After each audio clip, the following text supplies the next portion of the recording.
कोर्टात केस टाकली पण निकाल कधी मिळणार हे प्रश्न अनेकांनाच पडतात. Step 1 explain. प्रत्येक केसचा निकाल ठरवण्यासाठी फिक्स टाईम लिमिट नसतो. तो केसच्या प्रकारावर आणि पुराव्यांच्या टप्प्यावर अवलंबून असतो.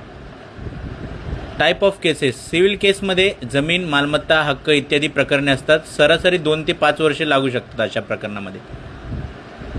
फौजदारी केसमध्ये गुन्हे, FIR वगैरे, तपास, पुरावे, साक्षी यामुळे 3 ते 7 वर्षे लागू शकतात अशा प्रकरणामध्ये. फास्ट ट्रॅक कोर्ट किंवा विशेष कोर्ट. महिला मुलांवरील अत्याचार किंवा निवडणूक प्रकरणामध्ये काही महिन्यातच निकाल दिला जातो. केसेस डिले का होतात? तारीख मागे सरकवणे हे एक कारण असू शकतं.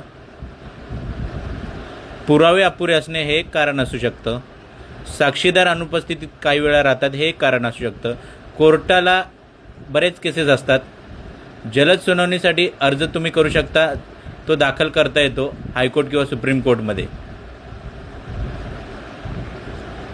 कायद्याचा गती मंद असला तरी न्याय मिळतोच. फक्त धैर्य आणि योग्य मार्ग महत्त्वाचा आहे.